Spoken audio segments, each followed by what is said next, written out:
Na makalipas ang alas 4 na umaga. DZRH, magandang umaga Pilipinas sa DZRH Radio, DZRH TV at DZRH Online. Kasama si Kuya Angelo Palmones. Magandang umaga Pilipinas.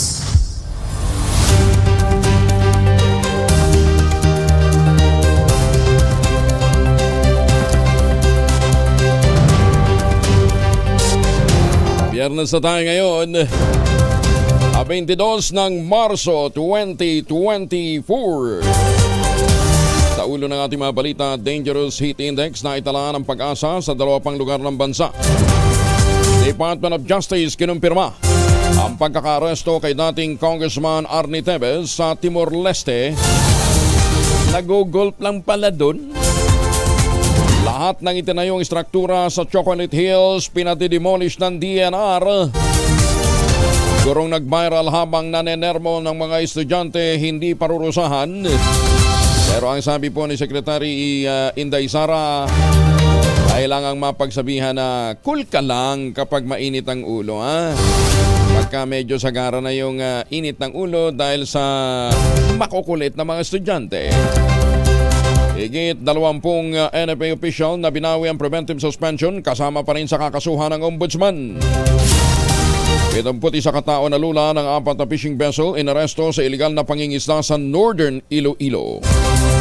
Mag-asawang lula ng motorsiklo pinagbabaril sa Antipolo City. Isa patay, isa ang sugatan. Balita, bagong impormasyon, kasama si Kuya Angelo Palmones. Magandang umaga, Pilipinas! Kasama pa rin natin ang buong radyo natin FM nationwide, ang ating Action Radio Station sa Luzon, Visayas at Mindanao.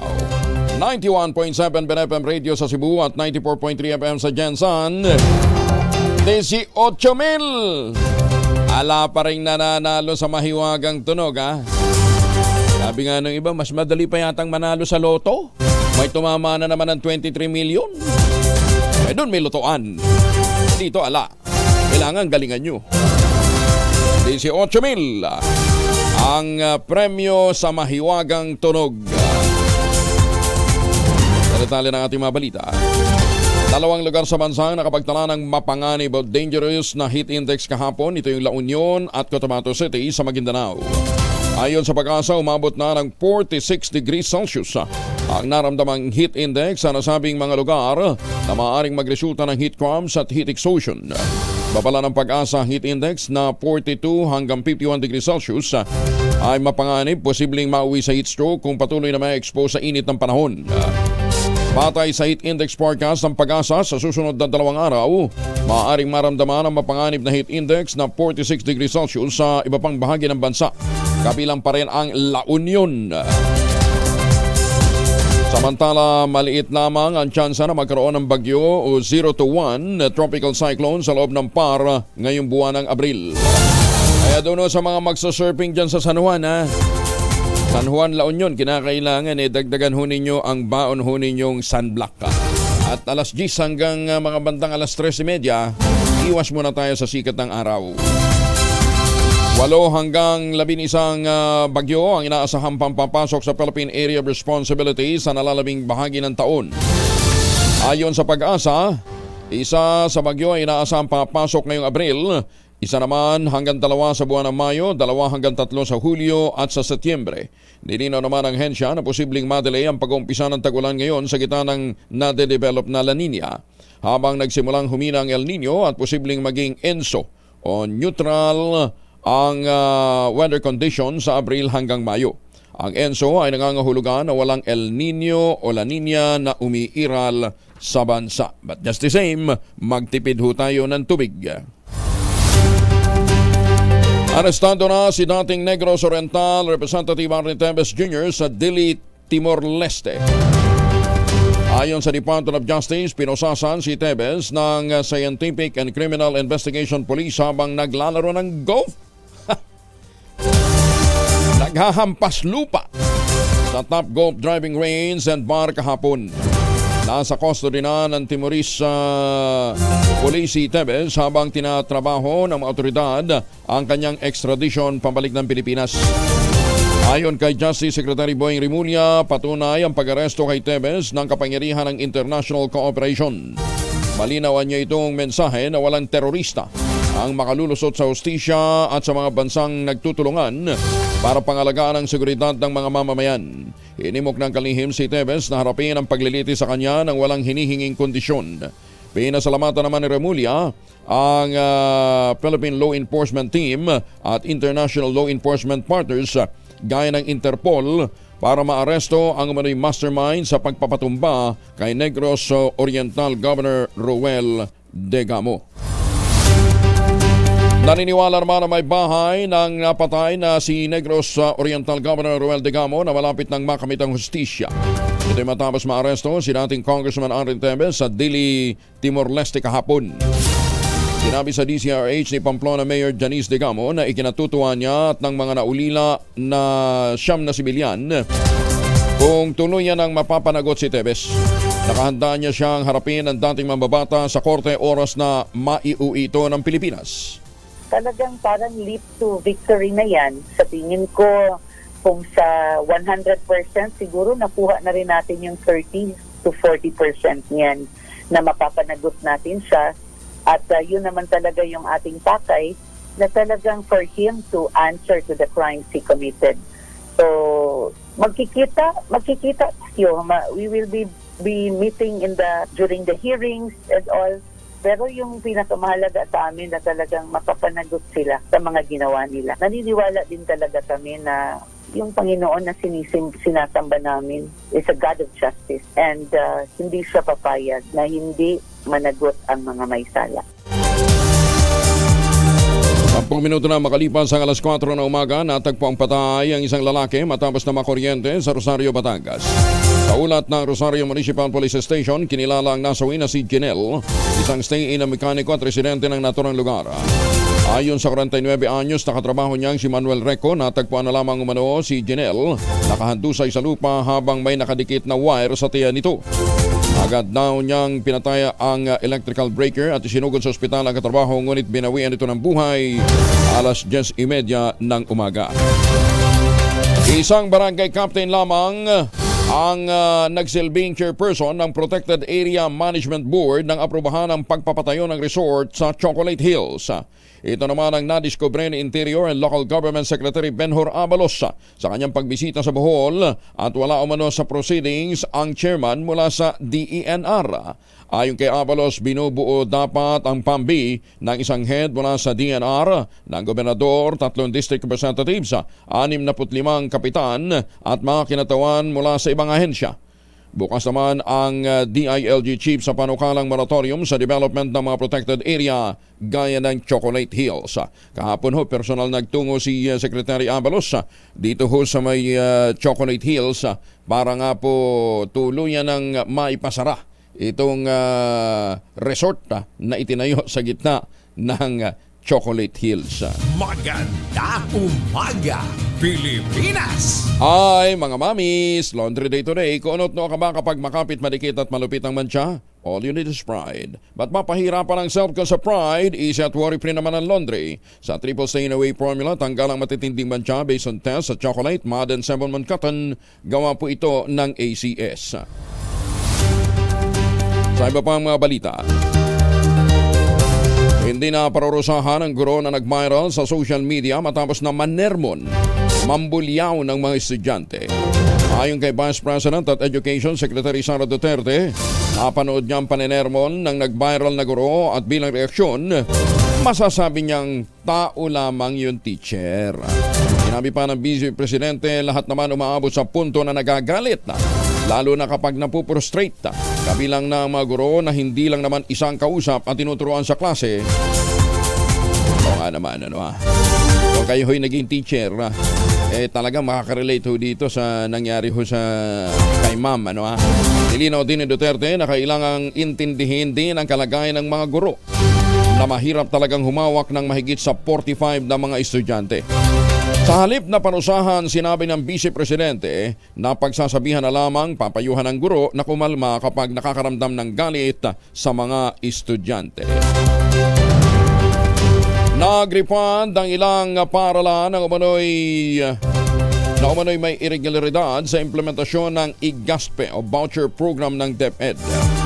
Kinumpirma ito ni Education Spokesperson Undersecretary Michael Poa matapos mabunyag na may 19,000 ghost o undocumented students na nag-avail ng programa.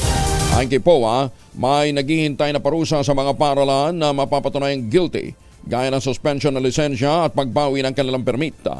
Layunin ng IGASPE na tugunan ng siksikang public schools kaya't binibigyan ng gobyerno ng subsidiya ang mga mahihirap na mag-aaral para makalipat sila sa mga private schools. Inamin naman ng Department of Education na meron ngang mga ghost student sa kanilang voucher program. Ito naman ang pinahayag ng DepEd Undersecretary na si Michael Poa kasunod ng nadiscovering 19,000 umano'y ghost beneficiaries sa Expanded Government Assistance to Students and Teachers in Private Education o IGASPE. Hindi naman kinumpirma ni Poa ang nasabing bilang dahil sa nagpapatuloy pa ang investigasyon. Target din na niya nagkagawaran na higpitan ang pagbibigay ng voucher program dahil may mga ulat na may mga non-poor students na nakatatanggap nito. Doon sa investigation, iba-iba po yung timeline, but what we do is we issue kaagad a notice to explain or show cause order sa schools na makita na nagkaroon ng inconsistencies or inaccuracy sa mga billings nila. And one in NCR, I was actually given 15 days to respond.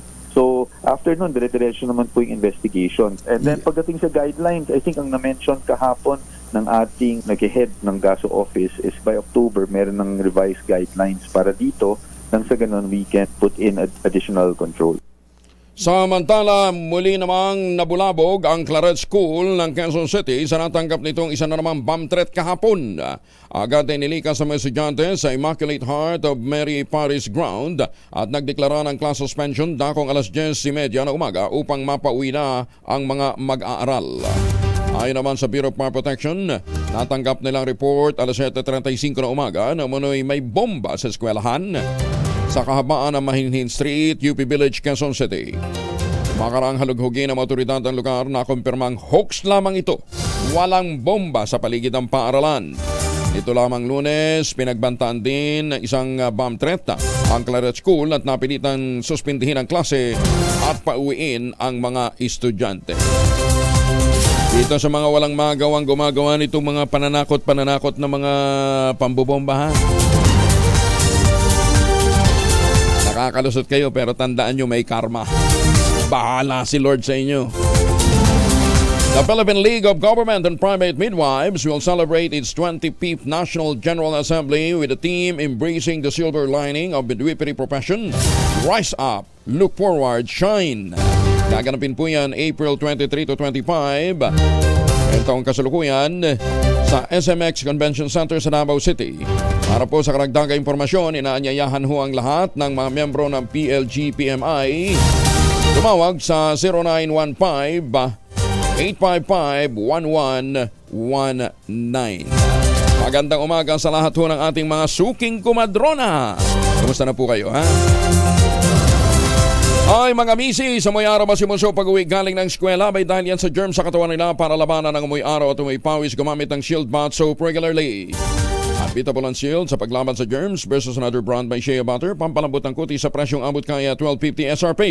Kaya mga misi sa challenge you, subukan ng Shield Bath Soap, galit sa sakit may malasakit, sulit na sulit. Bagong balita, bagong impormasyon, kasama si Kuyang Angelo Palmones. Magandang umaga, Pilipinas! Mamalengke muna tayo. Nasa Bacoor City Public Market ngayon. Si Noche Kaka, Saris 27. Noche, may buntag.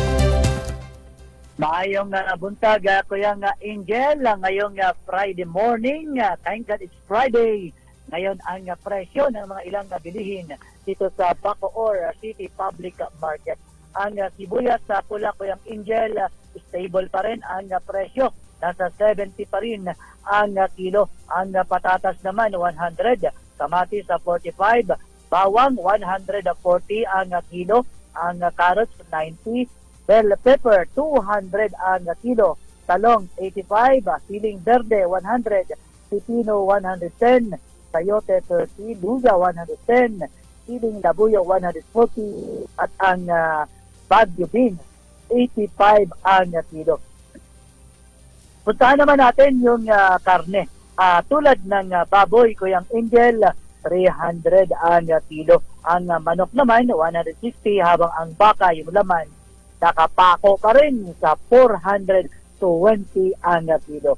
Ang isda naman, tulad ng tambakol, 150, alumahan, 200, galunggong, yung malalaki, Kuyang Angel, 160 ang kilo. Pero yung galunggong na maliliit, nasa 150 ang kilo. Isama ko na rin yung bangus, baka magtampo.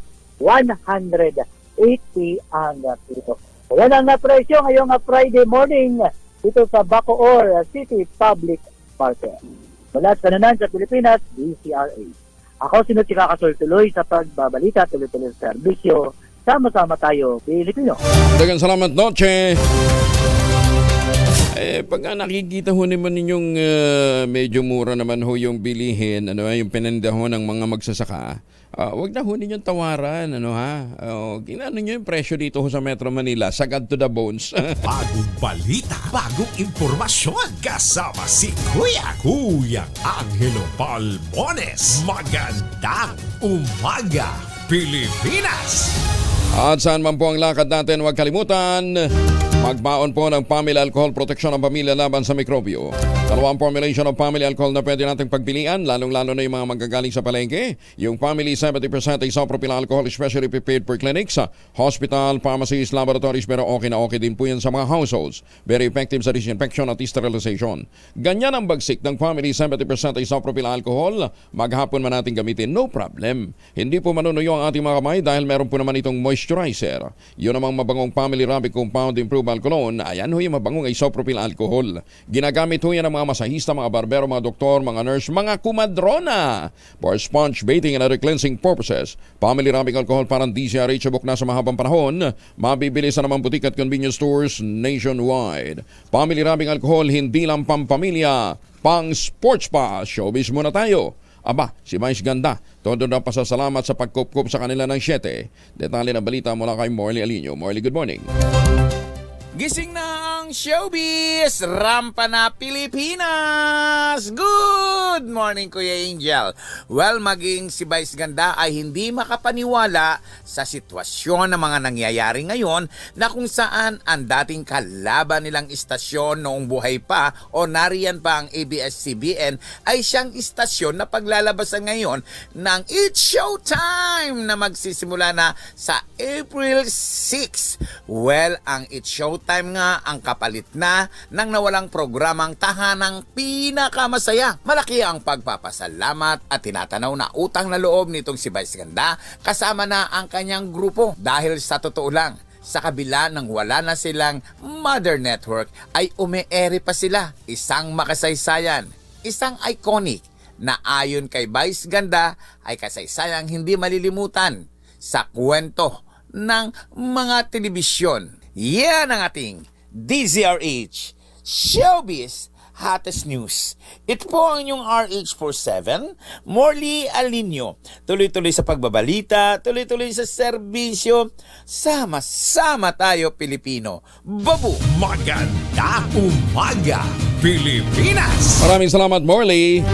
Lumagda naman ang Philippine Amusement and Gaming Corporation of PAGCOR at ang Governance Commission for GOCC ng performance target ng PAGCOR ngayong taon. Si PAGCOR Chair at CEO Alejandro Tenco at GCG Chair Attorney Marius Corpus ang pumirma sa 2024 Performance Scoreboard. Highlights sa scoreboard ng PAGCOR ang pagtaya na 336.38 billion pesos na gross gaming revenue para sa Philippine gaming industry ngayong taon. Mas mataas ito ng 17.9% o 51.11 billion kumpara sa naitalang 285.27 billion na GGR para noong isang taon. Tinataya namang kikita ng 81.27 billion ang PAGCOR Casino sa dulo ng taon, 2.39% o 1.9 billion pesos na mataas kumpara sa 79.37 billion na actual revenue noong 2023. Nakapaloob din sa Performance Scoreboard ang commitment ng PAGCOR sa deliderato ni Chairman Tenco ng 100% na bayad sa mandatory contributions sa mga recipient agency nito. Suportado naman ng Department of Health ang ordinansa ng Quezon City na nag-oobliga sa mga kainan na maglagay ng calorie count sa kanilang mga menu. Sinabi ng Department of Health na makatutulong ang nasabing panuntunan sa publiko na maging maalam at malusog sa pagkain. Nagpaalala din ang ahensya na ang labis na calorie ay maaaring magdulot ng obesity na mauuwi sa mga non-communicable diseases tulad ng atake sa puso, stroke at diabetes. At kadalasan ang umpisa niyan, hindi nyo napapansin, yung fatty liver. Kaya hinihimok nito ang mga Pinoy na ugaliin talaga ang pagkain ng balanse, well-moderated, mag-dieta, limitahan ang pagkonsumo ng mga processed food na gayon din ang mga matataas ang calories. Idineklara naman ang outbreak ng whooping cough o pertussis sa Quezon City dahil sa tumataas na kaso ng sakit. Ayon kay Mayor Joy Belmonte, 23 kaso ng pertussis ang naitala sa syudad hanggang nitong Marso 20. 4 na sanggol ang namatay dahil sa bacterial infection. Sabi naman ng Quezon City Epidemiology and Surveillance Department, kadalasang biktima ng sakit sa lungsod ang mga sanggol na wala pang 6 na buwang gulang. Kaya din ho sa mga nanay dyan, alagaan ho natin ang ating mga chikiting. Ngayon, kung kinakailangan ho talaga, lalong-lalo na sa mga adult, iwasan ho natin ang pagpupuyat para hindi ho nakokompromise ang ating immunity.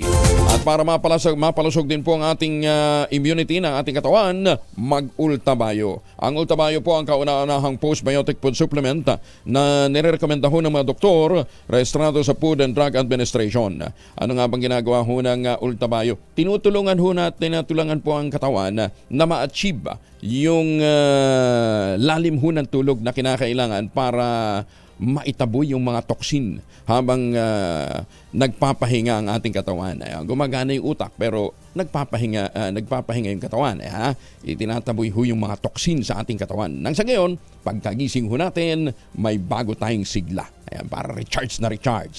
Anyway, mamaya, marami pa tayong malalaman. May mga panuhin ho tayong medical expert. Ang pag-uusapan din ho natin ay summer at sunblock. Ano nga ba yung mga tamang sunblock na gagamitin? But in the meantime, ang mga katanungan po ninyo, pwede ho ninyo ipadala sa 0917-110-6580. Meron na ho tayong mga medical experts na nakastambay dyan.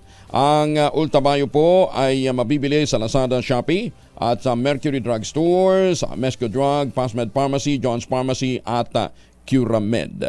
Sa panahon ho ng stressful na buhay, kailangan natin ng matinding kagapay. Yan po ang Ultabayo. Magandang umaga, Pilipinas! Nilinaw naman ang ombudsman na kasama pa rin sa kaso ang 23 opisyal ng National Food Authority na binawi na ang preventive suspension. Sa panayam ng DZRH at ng radyo natin kay Ombudsman Sam Martires, sinabi nito na nakuha na nila ang kinakailangang mga dokumento kaya't walang dahilan upang ipagpatuloy pa ang suspensyon. Ipinaliwanag din ni Martires na ang kanilang naging batayan kung bakit papatawan ng preventive suspension ang 23 NFA officials.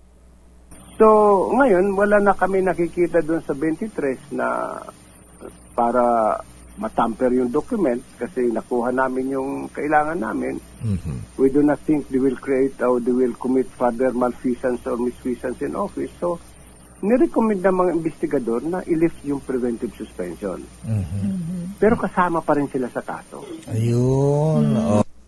Samantala, sinabi ng ombudsman na balik trabaho na ang mga inalisan ng preventive suspension maliban na lamang sa isa. Balik sila sa trabaho, Sister L. Effective itong 23 yata, parang effective March 8. Doon sa mga na preventively suspend, isa lang ang na-lift ang preventive suspension at natanggal na respondent. Yun lang kwartero ng Batangas. Kasi yun, binigyan din sa amin na pangalan na siya ay branch manager ng Batangas, ng isang warehouse sa Batangas. Ay hindi naman pala sa branch manager ng Batangas. Siya ay acting assistant branch manager. Acting na assistant pa. Inihayag pa ng ombudsman na patuloy ang kanilang pag-aaral sa kaso dahil duda sila na baka sinasabotahe ng mga NFA official si Agriculture Secretary Francisco Q. Laurel Jr. Gayon din ang kanilang isinasagawang investigasyon. Pinapaupo muna ng isang mambabatas ang Pangulong BBM sa NFA sa gitna ng investigasyon sa bigas scam. Ayon kay Agri Party List Representative Wilbert Lee, ang Pangulo ang tamang mamuno sa ahensya para mabilis ang investigasyon at hindi ito maantala pa. Ito'y upang maprotektahan ang kabuhayan ng mga magsasaka at kapakanan ng mga inosenteng empleyado ng NFA na kasama sa mga nasuspende. Sinabi ni Lee na dapat usigin ang mga walang prinsipyong negosyante na kasabwat ng mga kurakot na opisyal ng NFA. Pinabubuksan na ng Department of Agriculture ang 79 na bodega ng National Food Authority na nakapadlock dahil sa Manoy Rice Scam. Iniutos ng DA na ilipat ang authority ng mga suspendidong bodegero sa kanilang mga deputy upang mabuksan ang mga warehouse. Ayon kay Secretary Q. Laurel Jr., kailangan buksan ang mga bodega upang may pagpatuloy ang pagbili ng palay sa mga magsasaka ngayong anihan. Ginawa ni Laurel ang pahayag matapos sabihin ni Ombudsman Samuel Martires na hindi sila dapat sisihin sa pagsasara ng mga bodega dahil pwede naman itong buksan. Arestado naman ang mahigit sa 70 mangingisda dahil sa kaso ng illegal fishing sa karagatan ng Carles, Iloilo. Nadakip ng Iloilo Provincial Bantay Dagat Task Force ang 71 mangingisda mula sa 4 na fishing vessel ng magkasa ito ng one-day operation. Ang mga bangkang hinarang ay ang FBRL, FB Rag Warriors, FB Stingray, isang unmarked fishing vessel na pinipiloto ni Chito Bacalang, residente naman ng Carles. Batay sa ulat, nagsasagawa ang mga mangingisda ng tinatawag na hulbot-hulbot o Danish Shin method na itinuturing na ilegal na paraan ng pangingisda. Ang hulbot-bulbot fishing method ay notorious sa pagsira ng mga corals dahil sa mga lambat nito ay may nakasabit na mabibigat na mga sinker. Nasa kustudiya na ng Iloilo Provincial Prosecutor's Office ang mga mangingisda maharap sa kasong paglabag sa Philippine Fisheries Code of 1998. Bagong balita, bagong impormasyon, kasama si Kuya Angelo Palmones. Magandang umaga, Pilipinas! Kaya tulungan talaga ho natin ang ating mga magsasaka katulad na lamang ho ng initiative na ginawa po ni Governor Helen Tan dito po sa mga magniniyog sa lalawigan ng Quezon. Sa tulong nga po ni Dr. Helen Tan, yung mga dati pong mga magsasaka, mga magniniyog na umasalamat sa kopra, ngayon po ay mga MSMEs na. Nagpo-produce na ho sila ng dekalidad na mga cacao beans para makapag-produce ng world-class na tangerine chocolate. Available yan tangerine chocolate sa 0919-095-5935 o dili kaya sa tangerinechocolate.ph. Diyan ho ninyo i-check yung may git 10 variants ng tangerine chocolate na available sa market at ang mga ginamit na raw material dyan ay ani din po ng ating pong mga magsasaka. Ayan, kaya sabi nga po ni Dr. Helen Tan, kapag bumili ho kayo at kumakain ho ng tangerine chocolate, ang tinutulungan po ninyo, maliliit na mga magsasaka, maliliit na mga negosyante na makatutulong para umangat ang ating ekonomiya. Sabi po ni Dr. Helen Tan, tangkilikin ang gawang atin, tangkilikin ang gawang Pinoy. Magandang umaga, Pilipinas! 32 makalipas ang alas 4 ng umaga. Umaga, Pilipinas! 34 makalipas sa alas 4, ratsята muna tayo sa mga balita sa probinsya. Aba, si Mayor Benji Magalong sinampahan ang kasong administratibo ng isang konsihal. Bakit? Alamin natin mula kay Romy Gonzalez sa Rich 41. Naimbag na bigat ka na kayo amin sa ating mga kababayan dyan sa Norte, Romy. Haharap muli ng panibagong kaso si Baguio City Mayor Benji Magalong sa Office of the Ombudsman nitong Marso 13 ng taong kasalukuyang formal na isinampa ni Baguio City Councilor Mylene Yaranon ang kasong paglabag sa Section 3 ng Republic Act 3019 o Graft and Corrupt Practices at Malversation of Public Funds at Administrative Offenses laban kay Mayor Magalong. Nagugat ang reklamo laban kay Magalong matapos matuklasan ni Councilor Yaranon ang mga irregularidad sa implementasyon ng construction, improvement at rehabilitation ng multipurpose building at facilities ng Irisan Barangay Complex na nagkakalaga ng 50 million pesos.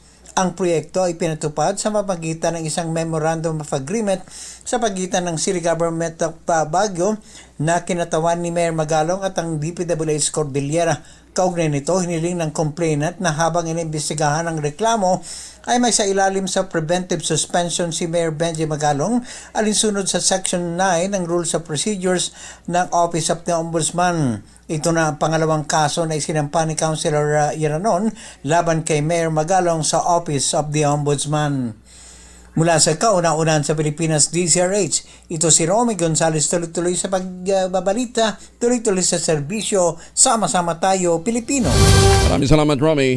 Diyos na Gina, Assistant Regional Director naman ng COMELEC sa Region 1, sugatan ng bumangga ang minamanehong kotse. Detalye ng balita mula kay Freddy Pajardo mula sa RH38. Masantosya Kawasani, Chikiamin sa ating mga kababayan dyan sa Pangasinan, Freddy.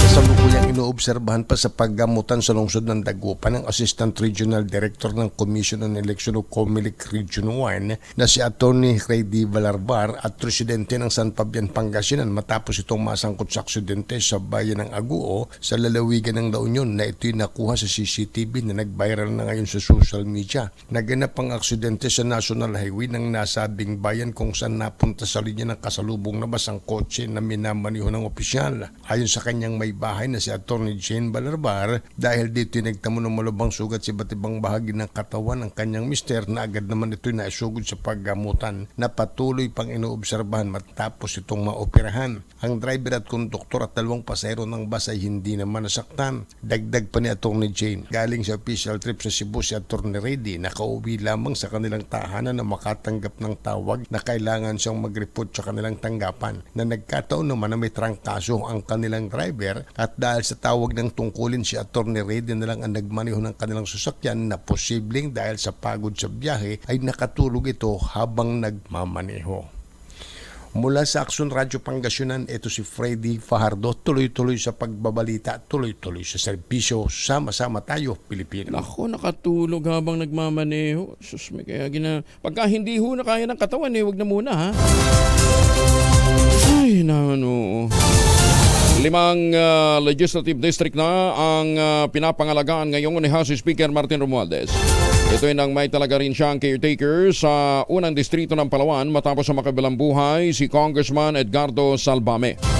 Bukod sa magiging kinatuan ng unang distrito ng Leyte, si Romualdez din ang caretaker ng 6th District ng Batangas matapos ang appointment ni Ralph Recto bilang Finance Secretary. Ang House Speaker din ang tagapangalaga ngayon ng 3rd Legislative District ng Negros Oriental matapos namang mapatalsik si Arne Tevez. Si Speaker Romualdez din ang nangangasiwa sa 2nd Distrito ng Palawan na nabakante ng pagpanaw ni Congressman Edward Hagedorn. Seguridad sa Sharif Saidona Mustafa Municipal Police Station sa Maguindanao pinaigting makarampasabugan ng granada ng armadong grupo. Detalye ng balita mula kay Jun Di Makota, Karis 19. Assalamualaikum, Jun. Alaikumussalam, Kuyang Angel.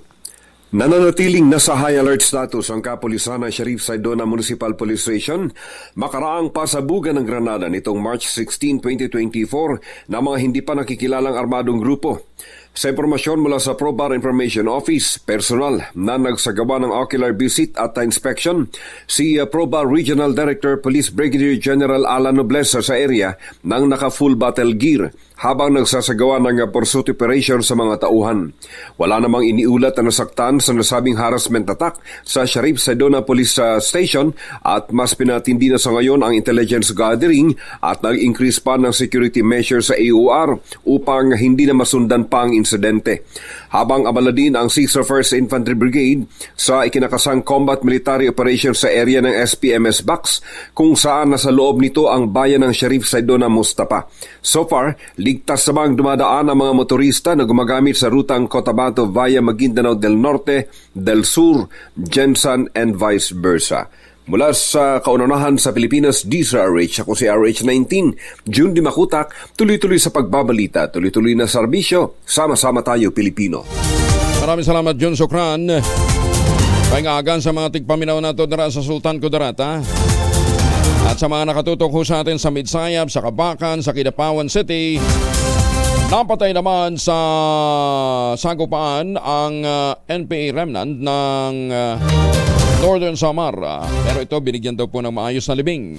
Detalye ng balita mula kay RH34, Jane Galit Bantayan. Jane, good morning. Kinumpirma ng EFP na isang napatay sa sagupaan ng NPA at militar sa barangay Bagakay, Palapag, Northern Samar matapos ang isang focus military operation noong nakarang araw ng mga kasundaluhan. Pero sa kasalukuyan ay inaalam pang pagkakailanlan ng napatay na NPA. Ayon sa report ng EFP, dala pa nitong NPA ang kanyang armas nang matagpuan ito na wala ng buhay. Ang napatay ay miyembro ng Sub-Regional Guerrilla Unit at isa itong remnants ng nabuwag na Front Committee 15 ng Eastern Visayas Regional Party Committee.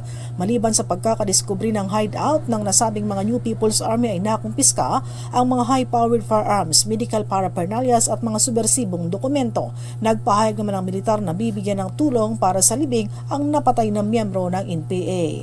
Mula sa Aksyon Radyo Katarman sa lalawigan ng Northern Samar, RH34 Jane Galit Bantayan, tuloy-tuloy sa pagbabalita, tuloy-tuloy sa serbisyo, sama-sama tayo, Pilipino. Maraming salamat, Jane. Samantala magbayaw patay matapos namang makuryente sa Kabangkalan, Negros Occidental. Detalye ng balita mula kay Rex Cantong, RH46, mga Rex. Patay nang umabot sa Kabangkalan City Hospital ang magbayaw matapos na kuryente sa Sitio Pispis, Barangay Tapi, lungsod ng Kabangkalan, Negros Occidental. Ang mga biktima kinilala na si Warlito Rola, 47 anyos, at Haniboy Artimo, 38 anyos, pawang mga residente ng Purok 4, Barangay Magbalyo ng nasabing lungsod. Ayon kay Police Lieutenant Colonel Roberto Injape, hepe ng Kabangkalan City Police Station, nagkukumpune para sa pagkuha ng tubig ang magbayaw ng aksidente ng tumama ang tubong hinahawakan sa live wire ng Nuseco at nakuryente ang mga ito. Dagdag pa ni Injape, dinala pa sa ospital ang mga biktima, subalit idinikarang dead on arrival. Mula sa Aksono Radyo Bacolod, dito sa Rex Cantong, tuloy-tuloy sa pagbabalita, tuloy-tuloy sa serbisyo, sama-sama tayo, Pilipino. Damong salamat, Rex. Drug bypass operation ikinasa naman sa Subic, Zambales. May 50,000 pesos na laga ng drogang nakumpiska sa isang tulak ng droga. Detalye ng balita mula kay RH37, Danny Kumilang. Danny, good morning.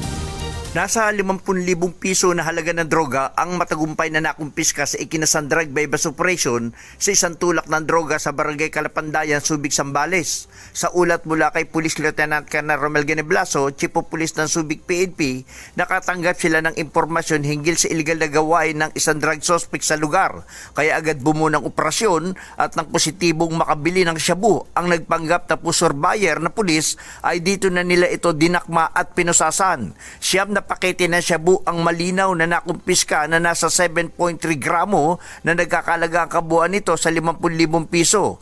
Ang drug suspect na nadakip ay nakakulong na ngayon sa detention facility ng Subic PNP at maharap ngayon sa kasong paglabag sa Comprehensive Dangerous Drug Act of 2002, Republic Act 9165. Mula sa kauna-unahan sa Pilipinas, DCRH, ito, si Danny Kumilang, tuloy-tuloy sa pagbabalita, tuloy-tuloy sa serbisyo, sama-sama tayo, Pilipino. Maraming salamat, Danny. Oy, speaking of Central Luzon, tuloy yung alok sa atin ng Westchester Realty ng pinakamurang ready for occupancy units dyan po sa Westchester Realty projects ng Sibera Mabalacat, Sibera Bacolor at Samira.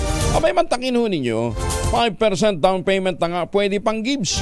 Kaya ano pang iniintay ho ninyo, ito pa rin ang pangarap na magkaroon ng sariling bahay sa presyong abot kaya.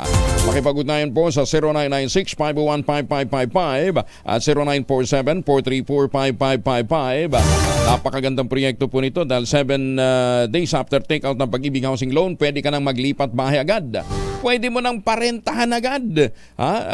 Konting improvement na lamang kinakailangan. Lalagyan mo lang syempre ho ng mga gamit. Pwede mo nang parentahan. Napakagandang negosyo. Napakalapit lamang po nito sa Clark International Airport at Clark Economic Zone. At kung ngayon ho kayo magpapareserve, ngayon ho kayo bibili ng bahay, may chance pa ho kayong manalo ng trip for 2 sa anumang Asian destination na tatamaan ng inyong lucky dart. Pwede kayong pumunta ng Sakura Festival ng libre, for 2. kung tatama kayo sa Japan. Pwede din po sa Thailand, sa Singapore, sa Hong Kong at iba pang mga Asian destinations na gustuhin ninyo o pinapangarap ninyong mapuntahan. 0996-501-5555 o dili kaya sa 0947-434-5555. Bagong balita, bagong impormasyon. Kasama si Kuyang Angelo Palmones. Magandang umaga, Pilipinas! 445 pero 453 naman na kaso ng whooping cough ang naitala ng Department of Health sa unang 10 linggo pa lamang. Detalye ng balita mula kay Giselle Ricaport, RH15 na nagdiriwang ng kanyang birthday next week pa pala, no, ha? Pero advance happy birthday. Kasi mag-Holy Week, mukhang magbabakasyon yata ito sa abroad. Saan pupunta? Sakura? Ma'am na maingit sana all. Good morning, Giselle. Good morning. Thank you, Kuyang Angel. Pumalo nga sa 453 kaso ng whooping cough o yung tinatawag na pertussis ang naitala ng gagawa ng kalusugan sa unang 10 taon lang yan ng taon o sa unang 10 linggo lang yan ng taon. Mas mataas ito sa 52 kaso na naitala sa parehong period ng 2019, sa 27 noong 2020, 7 noong 2021, 2 noong 2022 at 23 lang noong isang taon. Ayon sa kagawaran ng pertussis o ubong dalangit o tosperina ay labis na nagkahawang bacterial respiratory infection na lumalala sa loob ng 1 hanggang 2 linggo. Nagdudulot daw ito ng matinis at hipit na paghinga matapos ang pag-ubo at ang bata ay maaaring magkaranas ng apnea o yung pagtigil sa paghinga, hirap sa paghinga, pagsusuka at lagnat. Idiniin ng DOH yung kahalagahan ng bakuna kontra pertussis na makatutulong upang maiwasan ang komplikasyon na nagkamamatay lalo sa mga sanggol. Para sa kauna-unahan sa Pilipinas, DZRH, Giselle Ricaport, tuloy-tuloy sa pagbabalita, tuloy-tuloy sa serbisyo. Sama-sama tayo, Pilipino. Maraming salamat, Giselle. And again, happy 21st birthday. 20 lang ba si... Hindi naman, 21 na. Libo-libong trabaho naman available sa Mega Jump Pier sa Tacloban City Astrodome ngayong araw. Detalye na balita mula kay Jimmy Angay-Angay, RS32. Maupay nga agad, Jimmy. Libo-libong trabaho ang available ngayong araw sa isasagawang Mega Job Fair sa Tacloban City Astrodome. Ito ang sinabi ni Public Employment Service Office Assistant Manager Maureen Pacincia Severino sa isang panayam. Ayon kay Severino, may 4,761 na available na trabaho sa overseas na may 10 employers, 1,031 naman sa lokal na trabaho na may 48 na mga employers. Ang mga job seekers na isilalim ng employment coaching, malaki ang advantage na matanggap agad sa trabaho dahil may alam na ito sa pagsagot ng mga tanong at mga gagawin sa pagpasa ng application. Hindi limitado na Taclobanong tatanggapin sa trabaho, kundi sa buong Eastern Visayas na magsisimula mamayang alas 8 ng umaga. Tulong ito ng City Government ng Tacloban na makahanap ng trabaho ang mga job seekers. Mula sa Axon Radyo Tacloban, ito si RS32 Jimmy Angay-Angay. Tuloy-tuloy sa balita, tuloy-tuloy sa serbisyo. Sama-sama tayo, Pilipino. Magandang umaga, Pilipinas! Daghang salamat, Jimmy. Ay, magandang umaga sa mga taga-Tacom City na nakatuto kayo na. Magandang umaga sa mga Pilipino dyan sa Belgium. At sa mga suki din ho natin dyan po sa Taiwan, sa Taipei, sa Hong Kong. Kumusta na ho kayo? At sa Macau. Umaarangkada na nga po ang Pagcor Photo Contest 2024 at patuloy ho silang tatanggap ng entries hanggang July. Ano ha? Hanggang July 31. Ang mga pwedeng i-entry ho ninyo dito po sa Pagcor Photo Contest 2024 ay kuha mula August 1 ng nakalipas na taon hanggang bago sumapit ang deadline ng July 31, 2024. Ang tema, Harvest Time. Ayon po kay Pagcor Chair Altenco, ito'y pagkilala sa mga kontribusyon sa sipag, husay at pagsisikap ng ating mga mangingisda, mga magsasaka, iba pang nasa sektor ng agrikultura, kasama yung nasa flower industry, yung mga horticulturists natin. Bukod sa drone category, mananatili naman yung conventional at mobile category na tampok ang mga larawang kuha ng digital camera at mobile category para naman sa mga kuha ng mga mobile devices. Ang total prices na nag-iintay, 2.23 million pesos. Binaba din ho yung requirement from 18, 16 years old, pwede nang sumali ngayon.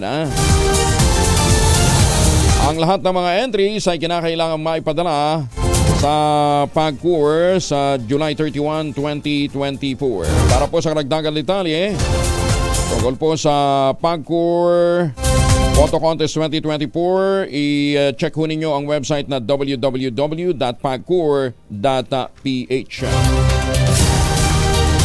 Pero eto, 18,000, 18,000 na naghihintay na premyo sa ating Mahiwagang Tunog. Mahiwagang Tunog! Yan, ganyan lang ho kasimple yung ating Mahiwagang Tunog.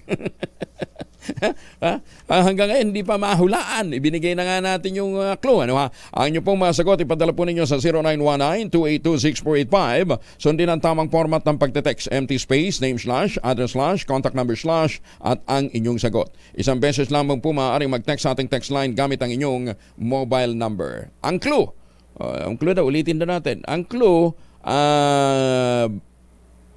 prinsipyo ng physics dito ay gravity. Kasi nga hinulog, di ba? Anything na pinakawalan sa itaas, pag bumagsak tutunog. Ayan, gravity. Ayan. Okay. Ano pa? May angle. May angle. Yung isang item may angle. Ayan, sabi ko sa inyo, karton. Parang mga produkto ng ACS yan. Halimbawa, yung Shield Bath Soap, di ba may karton yun? Di ba yung karton ng Shield Bath Soap, may ano yun, may angle? Yun, kaya karton. Di ba? Ganun din yung yung pinaglalagyan ng ano pa ba? Hindi, yung smart dishwashing, hindi naman hindi. Walang may bote yun basta may angle, ibig sabihin karton. Pagka tinatransport may karton din. Tama, yan. Di ba? So, yun, basta meron hong angle. Yung pangalawa, ginagamit din ho sa pagninegosyo. Meron din pong angle. Kadali niyan. I-research yung mabuti. Common sense lang po yan. Maganda umaga, Pilipinas! 52 makalipas ang alas 4. Kauna-unahan sa Pilipinas. NBC Manila Broadcasting Company. DZRH, a proud member of MBC Media Group.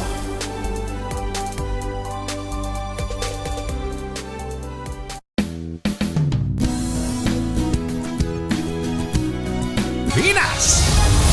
Ay, lakasan nyo ng mga radyo nyo. Nag-iikot na si Sherwin Alparo. Antabayanan nyo, mami, bibigay natin yung kanya location. Pero happy birthday muna kay Congressman Ador Plato ng Bulacan. Swerteng-swerte ho ng mga taga Norsagaray, mga taga Santa Maria. Napakasipag ho ng kanilang kongresista. Ako, personal ko pong pinapasalamatan si Congressman Ador Plato doon sa kanyang pag-embrace sa ating kawayan advocacy, yung pagtatanim po ng kawayan. Abay, mantakin ho ninyo, sinisikap niya hong mapanumbalik ang sigla po ng kawayanan dyan po sa watershed area natin. Kaya massive yung kanilang pagtatanim ng mga planting materials o pagde-develop ng mga planting materials ng kawayan dyan po sa Ipo Dam at sa Angat Dam. Ipagpatuloy nyo lang yan, Kong Ador. Yan ang environmentalist. Pagpatay sa asong si Kilua, kinundina ng celebrities na sina Carla Abellana. At nagpasalamat din ho sila ng tulong, nagpapasalamat din sila sa tulong ni Senator Grace Poe. Detalye na balita mula kay Gorgie Runa. Gorgie, good morning. Maraming mga celebrities ang nag-react at kinundina itong pagpatay sa asong si Kilua. Kinumbinsi nila ang may-ari ng aso na kasuhan ang taong pumaslang sa kaawa-awang aso. At isa sa sobrang apektado ay ang aktres na si Carla Abellana na active sa post at ang pag-aalaga sa mga hayop. Hanggang sa ngayon ay patuloy na nagpo-post ang kapuso actress sa kanyang social media account tungkol sa nangyari kay Kilua, at isa sa latest na ipinost nito ay nagpapasalamat siya kay Senator Grace Poe na siyang nagpasa ng Revised Animal Welfare Act or ang Senate Bill 2458. Pinuri ni Carla ang senador at nagpapasalamat siya sa ipinapasang bill nito. Bahagi ng kanyang post, ang sabi ni Carla, I will continue to pray for the new bills passing and for all the innocent animals in our country who are voiceless and helpless amidst the neglect and or abuse of humans. End of quote. Patuloy na ipinaglalaban nito ni Carla kasamang iba pa mga celebrities na nagpapahayag ng kanilang concern at pagmamahal sa mga alagang hayop, lalo na ang mga aso. Mula sa kauna-unahan sa Pilipinas DCRH, ito po si Gorgie Rula, tuloy-tuloy sa pagbabalita, tuloy-tuloy sa serbisyo, sama-sama tayo, Pilipino. Maganda umaga, Pilipinas! Maraming salamat, Gorgie. Samantala, uy, Earth Hour nga pala ha, bukas ho yan, March 23, alas 8:30 ng gabi hanggang alas 9:30 ng gabi. Ino-observe ho sa Pilipinas, so sa buong mundo ang Earth Hour. Ha? Earth Hour, kaya makiisa ho tayo sa pagsisikap na mapangalagaan ng kalikasan. Pero more than Earth Hour, ano ha? Ang pangangalaga po sa kalikasan ay nangangailangan ho ng talagang masinsinang aksyon. Kaya nagpapasalamat po tayo dito ho sa mga ginagawang inisyatiba ho ngayon ng DNR. Katunayan, pinagigiba po ng Department of Environment and Natural Resources ang lahat ng struktura na nakatayo ngayon dyan po sa Chocolate Hills. Ayon kay Environment Secretary Maria Antonia Yulo-Loizaga, tinitingnan nila ang lahat ng mga struktura na nag-ooperate sa protected area. Sinabi ng kalihim, lahat ng structures na ito ay tatanggalin upang ma-restore ang lugar. Binanggit naman ni Loizaga na kanila nang nire-review ang Environmental Compliance Certificate ng Captain's Peak Resort, pati ng iba pang mga may pending application sa mga protected area. Sinabi ni Loizaga, lahat ng application dito ay pinangangasiwaan ang Central Office ng DNR at hindi na ipaubaya sa mga regional office. Samantala, binigyan din naman ni Interior Secretary Benhur Abalos na kailangang magkaroon ng moratorium sa establishment ng mga structures o pagtatayo ng mga structures at iba pang mga negosyo dyan po sa Chocolate Hills. Ay, Secretary Loizaga, idamay na rin ho sana ninyo ito pong ito po sa Biak na Bato, ha? Heritage site din po yan, ano ha? Tuloy pa rin ho yata yung mukhang nagpahinga lang sandali yung mga nagkakwari. Ayan, pero tuloy pa rin ang masaganang buhay, ha? Saka yung mga resort na itinayo dyan, ha? Lalong-lalo na yung kay Mampilang, na wala rin hong ECC. Nag-ooperate pa rin ho hanggang ngayon dyan po sa San Miguel, Bulacan, ha? Malakas kay Mayor, eh. At maraming salamat din sa inyong pagtugon dito ho sa mga problema ng Mount Apo. Happy wedding anniversary muna sa aking mga pamangkin. Itong magkapatid na ito, nakakatuwa, no ha? Wala po silang sibling rivalry. Katunayan, sabay silang ikinasal. Ayan, ha? Kaya happy wedding anniversary kay L.E. o Lotus Erica at kanyang husband na si Junel at kay Eric Lloyd at Odette. Ayan naman, ha? Na ngayon nagsisikap din on their own, ha? Saks Sweets. Ayan, ha? Anak to ng aking kapatid, ni Leticia at saka ni Elmo. Ayan, ha? Si yan naman, yung pogi, si Kiel. Si Kiel naman, ang kanilang panganay na apo ay kinilala din. At meron ding outstanding achievement si Kiel. Kiel, congratulations din. Again, happy wedding anniversary kay Ellie at Junel at kay Eric Lloyd, gayon din kay Odette. Birthday din pala sa March 25 ni Mayor Senny Mendoza. Sunod-sunod, dami nagbe-birthday ngayong March. Congratulations sa lahat ng mga nagstiriwang ng kanilang kaarawan. Okay lang naman, magpapansit ho kayo. Maganda umaga, Pilipinas! Hindi naman namin tatanggihan yan. Ay, sa lahat ng mga may lakad, huwag kalimutan, magbaon ho ng proteksyon ng pamilya laban po sa mikrobyo, magbaon ng family alcohol. Dalawang formulation ng family alcohol na pwede nating pagpilian, yung family 70% isopropyl alcohol, especially prepared for clinics, hospital, pharmacies, laboratories. Pero okay din ho yan sa mga household sa ating mga emergency kits. Very effective sa disinfection at sterilization. Ganyan ang bagsik ng family 70% isopropyl alcohol. Maghapon man natin gamitin, no problem. Hindi po manunuyo ang ating mga kamay dahil meron po itong moisturizer. Yun namang mabangong family wrapping compound improve cologne. Yan ho yung mabangong isopropyl alcohol na ginagamit po ng mga masahista, mga barbero, mga doktor, mga nurse, mga komadrona for sponge bathing and other cleansing purposes. Family wrapping alcohol parang DZRH, subok na sa mahabang panahon. Mabibili sa namang butik at convenience stores nationwide. Family wrapping alcohol hindi lang pampamilya, pang sports pa. 18 botong pabor sa Chacha, mahirap daw makuha ayon kay Senator Sani Angara. Detalye na balita mula kay Raymond Dadpa sa RH28. Raymond. Aminado si Senador Juan Edgardo Sani Angara na siyang chairman ng Senate Subcommittee on Constitutional Amendments na mahirap kunin ang 18 boto ngayon pabor sa charter chains o Chacha. Kasunod dito ng pagmamadali ng Kamara de Representantes sa pag-aproba sa kanilang sariling bersyon ng Chacha sa pamagitan ng Resolution of Both Houses No. 7. Ganun pa man, sabi ni Angara, patuloy pa ang kanilang isinasagawang hearing sa Chacha at posibleng magbago pa ang bilangan. Sa katunayan ay balak pa nilang magsagawa ng hearing sa Visayas at Mindanao. At batay sa kanilang schedule, plano nilang maisalang sa Senate plenary debate ang Chacha bago muling magsona si Pangulong Bongbong Marcos sa buwan ng Hulyo. Ang 18 boto ay siyang kailangang 3/4 vote ng mga senador para sa Chacha. Samantalang 7 boto lamang ang kailangan ng mga kontra sa Chacha para ito'y maharang. Kumpiyansa si Senador Risa Hontiveros na makukuha nilang sapat na bilang at baka hindi lang 7 boto ang makuha kundi higit pa. Narito si Senador Juan Edgardo Sani Angara.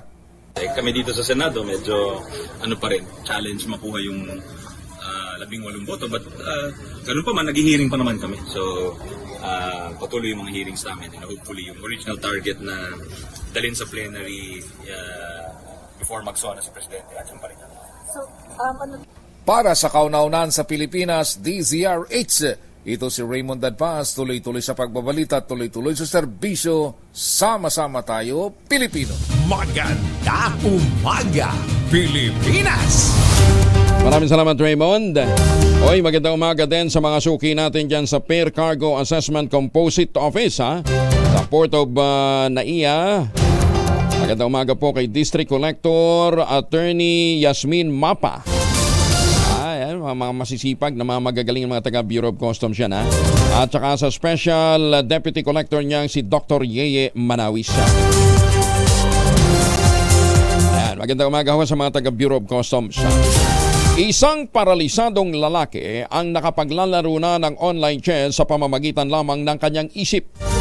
Di ba? Dati sinasabi nila, pwede through mental telepathy mapapagalaw mo yung ano. Ngayon, hindi. Ito talagang paralisado. Ang 29 anyos na si Noland Arbo, ang kauna-unahang pasyenteng nilagyan ng brain chip ng startup Neuralink ni Elon Musk.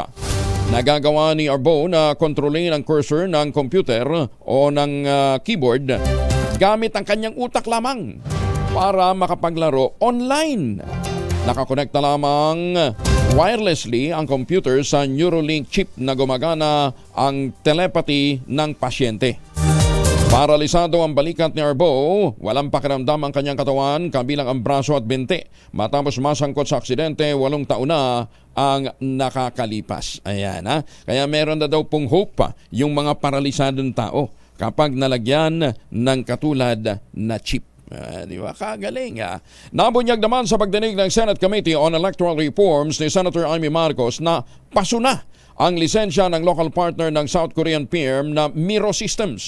Ayon kay Senator Amy, expired na ang lisensya ng St. Timothy Construction Corporation batay sa record mula sa website ng Philippine Contractors Accreditation Board.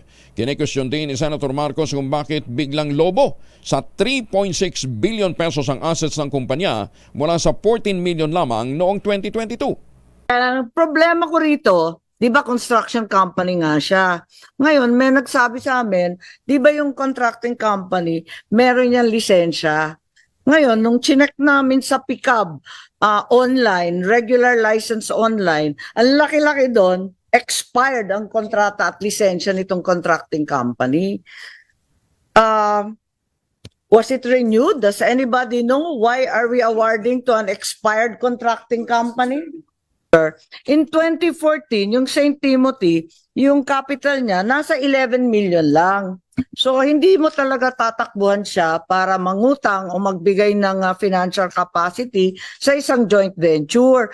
Kasi 11 million yang siya noong 2014. Oo, andun lang siya talaga, nakapako lang siya sa 11 million.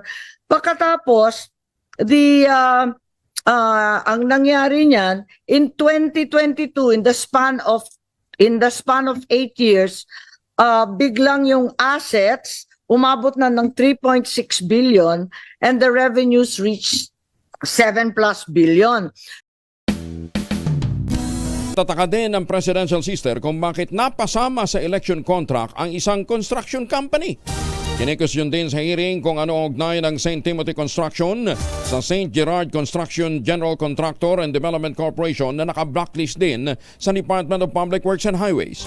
Sinabi pa ni Senator Amy na nagpadala na ang kumpanya ng kinatawan sa pagdinig pero naglaho ito kaya walang makasagot sa kanyang mga tanong. Dahil dito ipinapasubpina ng senador ang St. Timothy sa susunod na pagdinig ng Senate Committee on Electoral Reforms.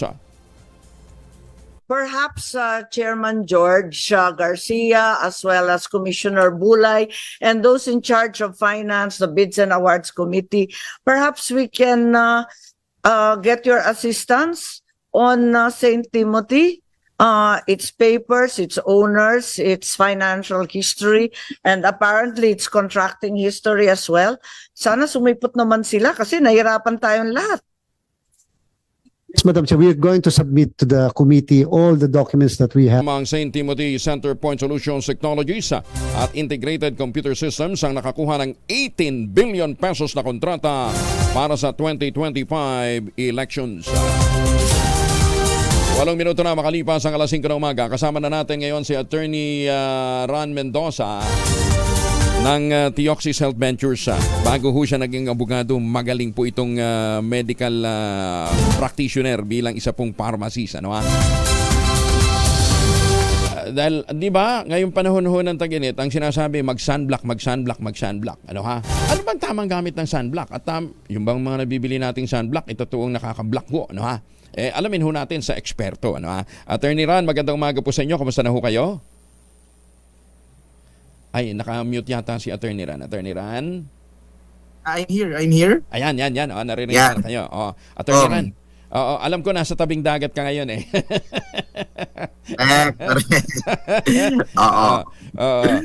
Dito nga muna, teka muna ha, bago tayo pumunta doon sa swimming, sa sunblock, ano ha, dahil nga sa summer season. Matindi yung whooping cough ngayon dito sa Quezon City. Ano bang cause ng whooping cough? Ang whooping cough po, kung ano po yan, cause yan ng isang bacteria that we call Bordetella pertussis. So, yung bacteria na to is only found sa ating mga tao, pero may vaccine talaga dyan that it can prevent it being contagious. Ang nangyayari po kasi dito, yung bacteria na to, uma-attach siya dun sa tinatawag nating cilia, yung maliliit na para siyang buhok sa ating upper respiratory system. Tapos naglalabas to ng toxin which damage yung cilia. Kasi yung cilia natin, yung mga maliliit na buhok, no, sa ilong natin, sa passageway, ano siya, pinifilter niya yung hinihinga natin. So nagsaswelling, nagkukos siya ng ubos sa atin.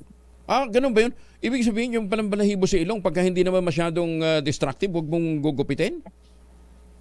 Oo, kasi part yan na tinatawag natin innate immune system. Katulad ng balat natin, ito yung mga unang line of defense natin for any infection. Ako kasi ginugupit ko eh. Kaya pala humahaba. Pag lumalabas na. Pag mahaba na. Hindi kasi. Tanggalin lahat. Baka mapagkamalan ako si Hitler pagka masyado na mahaba. So, anong bukod sa pagbuboost ng immune system, sabi mo nga meron ng bakuna, no? Ito ba yung pertussis na itinuturok sa mga bata? Yes, ayan po yung pertussis na itinuturok sa mga bata. Okay. So, hindi naman ito nakakadali na sa matanda. Hindi apektado matanda. Pwede pa rin naman, Doc, lalo na kung mga immunocompromised, pero mas karamihan siya sa bata. Although rare naman yung rare naman yung mortality, but still nakakakaba siya kasi it can provoke vomiting, pwede rin mahirapan sa paghinga yung bata, red or blue face, can cause extreme fatigue. So sa matatanda, mas manageable siya, pero mas ang mas nakakatakot dito, kung yung matanda meron, baka makahawa siya ng bata. More than the matanda, yung mga bata sa paligid natin yung iniingatan natin. So dapat talaga yung mga nanay dyan, pabakunahan na against whooping cough o pertussis yung inyong mga chikiting. Tama. Oo. Yung iba kasi natatakot pa rin magpabakuna eh. Libre naman yan sa health center eh. Kaya nagtataka tayo bakit magkakaroon ng ganyang prevalence dyan sa may Quezon City. Okay, dito na tayo sa ating concern na Attorney Ran. Ano ha? Siyempre katulad mo, nagsiswimming, ano ha? Magsiswimming mamaya, ano ha? May mga areas na umaabot na tayo sa dangerous level ho ng ano tawag dito, heat index. Ang rekomendasyon lagi gumamit ng tawag dito, sunblock. Ano ang tamang sunblock? Ay, teka, biglang nawala biglang nawala ang ilaw ni yan. Akala ko nilagyan man ng sunblock eh. Okay po. So, kung ano po ba yung sunblock, yun ang tanong natin, Kong, no? Oo. Yan, ang sunblock po kasi, ginagamit yan para protektahan yung skin natin from UV radiation ng araw. Dati po kasi, akala natin, SPF lang yung kailangan natin. SPF yun yung tinatawag natin sa mga sunblock na sun protection factor. Mm-hmm. At yung sun protection factor po, actually, ginagamit po siya for UVB, no? For UVB rays siya, no? Tapos na-realize natin ng mga scientists na actually ang araw nagbibigay siya ng dalawang types ng ultraviolet rays, isang UVA at UVB. Ano ba yung UVA? Yung UVA as a radiation, mas longer wavelength siya yung nagkukos ng skin aging. Yung mga wrinkles, mga ganyan. Yung UVB, meron siyang shorter wavelength associated sa skin burning. Ito yung nagkukos ng tanning. So dati, akala natin maganda kung may SPF. Yung SPF or sun protection factor, pang skin burning lang siya para hindi tayo masyadong mangitim. Mm-hmm. Ngayon, ang mga sunscreen, dapat mo ding tignan kung may broad spectrum protection against UVA, dapat may PA++ yan because that can cause skin aging. Ngayon po, yung UVB po kasi na tinatawag sa mga sunscreen, this tells you gaano katagal bago masunog yung balat mo versus wala kang sunscreen. May nakita kang SPF 10, SPF 50, ganyan, di ba? So ibig sabihin, kunyari may SPF 10. Ibig sabihin, kunyari nasunog ang balat mo in 5 minutes nang wala kang protection. Kunyari 10 minutes sunog na yung balat mo. Pag naglagay ka ng SPF 10, ibig sabihin, 10 minutes times 10. 100 minutes bago ka masunugan ng balat kung gagamitin mo yung SPF 10. That means, the higher the number, the longer before you get burned or bago ka masunugan ng balat. Ayun. So, ibig sabihin, pagka bibili ka, dapat conscious ka dun sa mga numerong tinitingnan mo. Diba? Hindi yung basta bibili-bili ka lang. Meron bang tamang sunscreen sa bata, sa matanda, sa mga ano tawag dito? Ayun, sa bata at matanda. Tsaka doon sa mga nagpapagluta. Nagpagluta, nagpabilad na araw. From the inside naman yung gluta ko. No? So, sa mga bata po, may i-recommend ang mga dermatologists na less allergen or allergen. May mga tinatawag din po tayong mga certain formulation na may mga walang toxic chemicals. Mm-hmm. But since topical naman po to, generally safe naman po ang ating mga sunblock kasi on the balat lang or the external part lang naman. Okay. So, hindi dapat ikabahala, dapat maging conscious pa rin talaga tayo, no? Tsaka, di ba, as much as possible, napakainit na, pasilungin nyo. Di ba? Kaya lang kung halimbawa nag-boat ride ka o kaya nag-surfing ka, 'di ba? Alanganin namang bumitaw habang nandoon. Payong ka, 'di ba? Pangit naman yata nagpapayong habang nagsusurfing. Okay. So, other than sunblock, ano pang mga pwedeng pamamaraan para mapangalagaan ang kalusugan natin ngayong summer season, Attorney Ran? So syempre dapat mag-hydrate din tayo dahil bukod sa UV radiation, yung dehydration is also a risk, especially kung mainit ang panahon. Hindi mo namamalayan, lalo na kung nasa beach ka, madaling mag-evaporate ang tubig pag nagpawis ka, wala yan agad, hinihingal ka, so pwede kang ma-dehydrate. And of course, gusto mo rin protection ng immune system mo dahil nga ayaw mo naman masira yung bakasyon mo, di ba? Isa pa pala kung yung UV radiation, kung bakit tayo nag-SPF or bakit tayo nagsa-sunblock with PA, para maiwasan din ang skin cancer. Ngayon, dahil dyan, isa pang pwede mong gamitin para maproteksyonan ka during summer ay yung tinatawag nating postbiotic supplement katulad ng Ultabio. Bakit po relevant ang Ultabio dito? Kasi yung Ultabio po, number 1, it protects our immune system. Ang ina-activate niya po yung commander-in-chief ng immunity natin na plasma dendritic cells na ina-activate yung natural killer cells. Yung natural killer cells kung pinapatay niya ang early signs of cancer. No, so para may early protection ka, you can use Ultabio for that.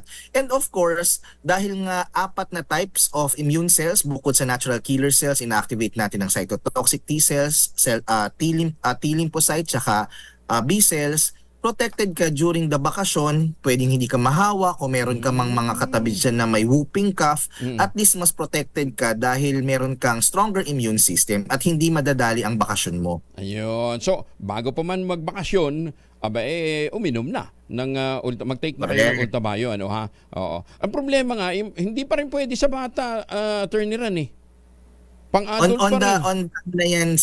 the process na po yan. Kasi sa Japan and Vietnam, we actually had human clinical studies involving school children, Japan and Vietnam, 6 years old and above. So ang pinapainom po nila ito, 1 capsule ng Ultabio or similar dosing ng 1 capsule of Ultabio per day, at napakita na 2/3 there's 2/3 reduction in flu incidence dun sa mga batang nagtitake ng Ultabio dose or the Lactococcus lactis plasma na nasa loob ng Ultabio. Pero so pwede na ngayon? Pwede na Ina-apply po namin sa FDA ngayon. So soon enough po, we can recommend it already for children. Okay. Kasi may yung mga bata kung minsan talagang pasaway, ayaw sumilong kahit na mainit na, no ha? Sabi ng isang texter natin, paano yung mga magsasaka? Alam niyo, mga magsasaka, ngayon pa lang, maagaw ho silang gumigising, umiiwas nga din sa sikat ng araw Pagdating ho ng mga bandang alas 8, nag-aagahan na yung mga magsasaka natin, hindi ho sila nagbibilad sa araw. Kung kinakailangan man, sila kinakailangan, gumagamit ho sila ng mga pananggalang. Ayan. Kaya doon ho sa mga nagsasabing, paano naman yung mga magsasaka? Hindi ho, maniwala ho kayo. Kaya nga ho maagang gumigising at nakatutok sa DCRH di ba? Kasi nga maaga ho silang nagbubukid. Ayan. Anyway, Attorney Ran, bago kayo mag-swimming, wag ho lang ho kayong gumamit ng sunblock ha, mag-Ultabio ka. Okay? Para protektado ka. Yes, tama yan, Kong. Para protektado ka. Hindi lamang sa sikat ng araw, kundi pati sa skin cancer. Ingat po. Maraming salamat, Attorney Ran. Thank you, Kong Angelo. Ayan, maraming salamat. Si Attorney Ran ay mula po sa Theoxis Health Ventures. Pero doon ho sa mga may katanungan pa, dumiretso na lamang ho kayo sa 0917-110-6580. Ulitin natin ha, 0917-110-6580 para po sa inyong mga tanong. Maganda umaga, Pilipinas! Unti-unti nang nauubos ang panahon ng Senado para maaprobahan ang resolusyon na naglalayong maamyandahan ang economic provisions ng saligang batas. Ito naman ang sinabi ni House Deputy Majority Leader at Tingog Party List Representative Judah Sidre, isang araw matapos aprobahan ng Kamara ang Resolution about Houses number 7. Sinabi ni Sidre na gustuhin man ni Speaker Romualdez na bigyan ng mas mahabang oras ang Senado upang talakayin ang panukala, hindi naman ito nagtakda ng alituntunin. Kung aprobahan naman ng Senado ang kanilang bersyon ng RBH 6 bago ang Senate adjournment sa Mayo, mangangahulugan na meron lamang itong 12 session days para ito'y magawa. Kung tatapusin naman ng Senado ang RBH 6 sa pagtatapos ng State of the Nation Address, magagahol na ito ng oras. Ipinaalala din ni Isidre na sa ilalim ng konstitusyon, ang COMELEC ay binibigyan din ng 60 hanggang 90 days para magdaos ng plebisito pagkatanggap ng resolusyon mula naman sa Kongreso. Ay, nag-iikot na sa may Jokno Boulevard ngayon saan yung Jokno Boulevard? Kisses. Ivan, saan ang Jokno Boulevard? Maynila? Sa Maynila. Jokno Boulevard. Quirino. Malapit sa may Senado. Sige. Pasay. Sorry.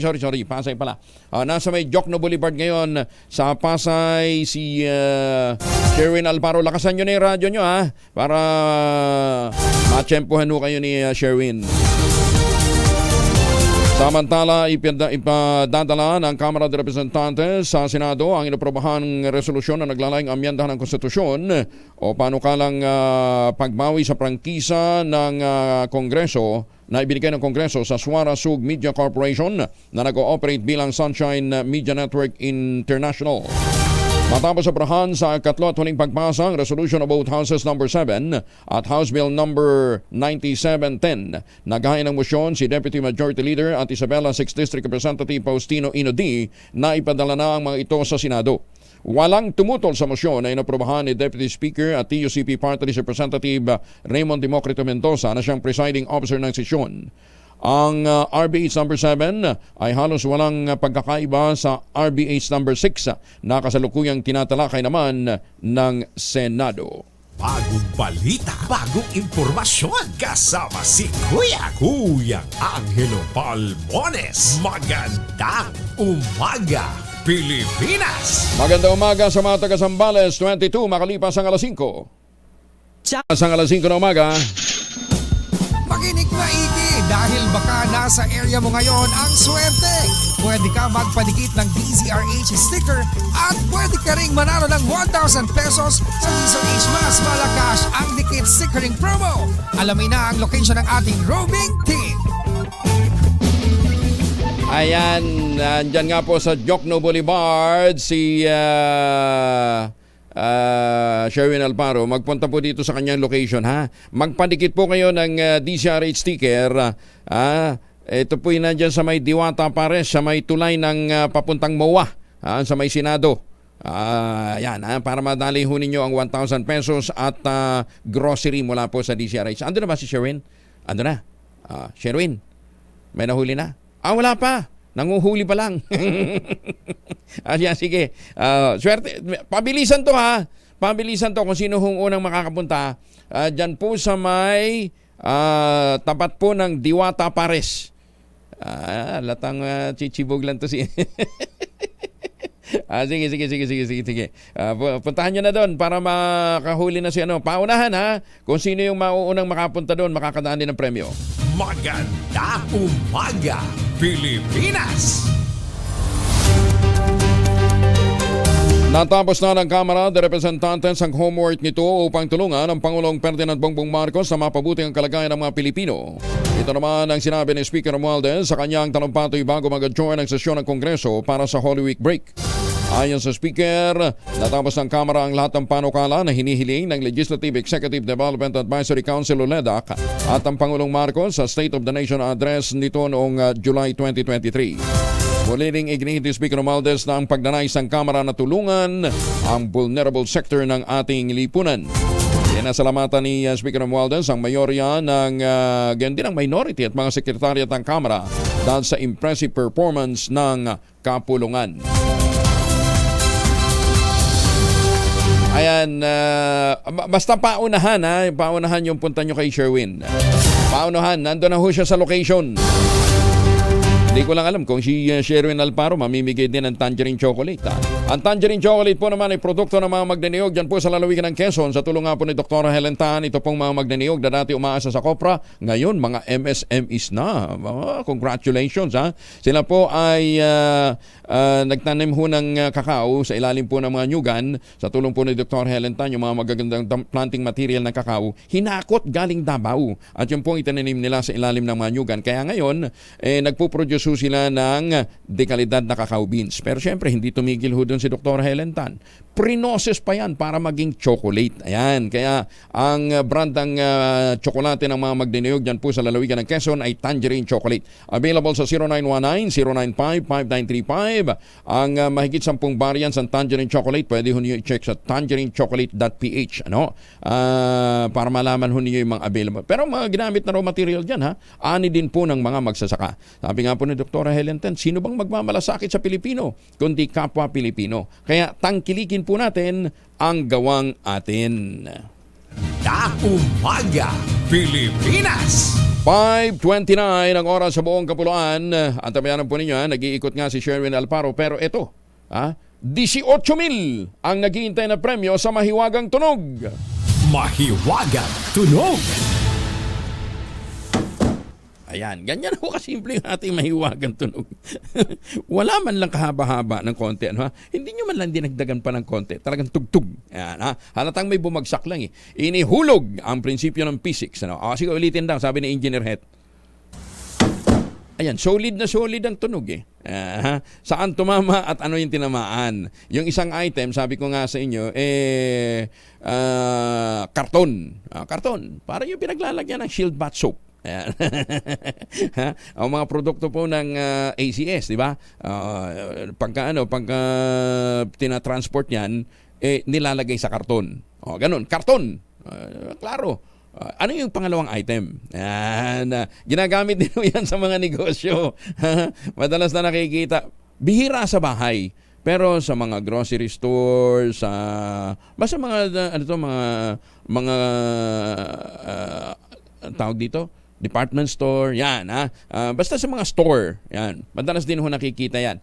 Nakikita na nga sa mga opisina yan ngayon gamit na gamit din ho yan ngayon. Okay? So, ano ho yung pangalawang item na yan na hinahanap natin? Pakisagot na po ninyo nang sa gayon ay mapanalunan ho ninyo ang 18,000.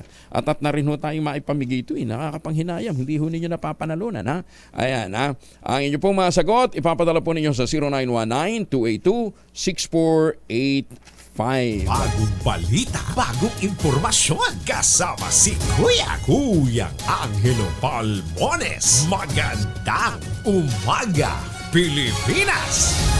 Magandang umaga sa mga taga Bulalakaw, Oriental, Mindoro.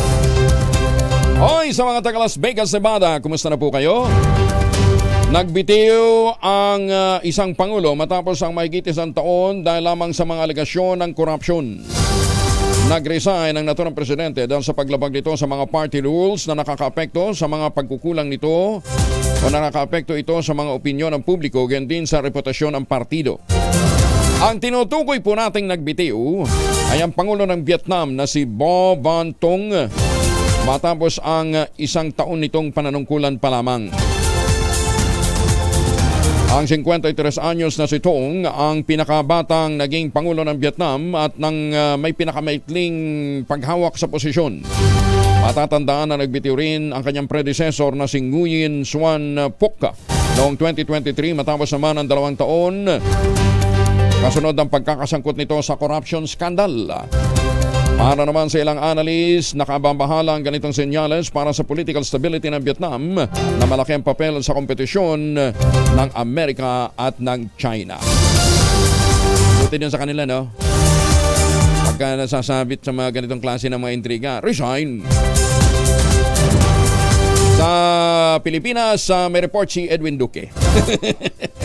Lalaking wanted sa kasong rape sa Malabon. Sa Valenzuela natuntun. Edwin Duque. Dwin. May punta ko yung Angel. Sa Valenzuela na natuntun ng Malabon Police ang lalaking wanted sa kasong rape sa Malabon. Ayon kay Police Colonel J. Baybayan, naging mailap na umano. Itong suspect na si alias Noel nang matunugan na lumabas na yung warrant of arrest sa kanya. Dito lamang March 18, 2024 na pirmahan na ni Judge Josie Rodel ng RTC Branch 293 ang warrant of arrest na bigla lamang umanong naglaho ang suspect. Sa ikinasang manhunt operation kagabi ng pulisya ay natunto ang suspect sa Karuhatan Road sa Barangay Karuhatan, Valenzuela. Wala pa rin sa kaunara sa Pilipinas, Dizarit sa Kusar 23. Edwin Duque, tuloy-tuloy sa pagbabalita, tuloy-tuloy sa serbisyo. Sama-sama tayo, Pilipino. Salamat, Edwin. Samantala, QCLGU, nag-abiso nga sa mga motorista, isasara ang Tomas Morato? Alamin natin kay Val Gonzales sa RH5. Val, bakit? Ngayon pa naman, Kuya Angel, ay naglabas na nga ng abiso ang lokal na pamahalaan ng lungsod Quezon sa publiko, lalo na sa mga motorista dahil sa traffic na lilikhain ng pagsasara sa ilang bahagi ng Tomas Morato Avenue bukas, araw ng Sabado.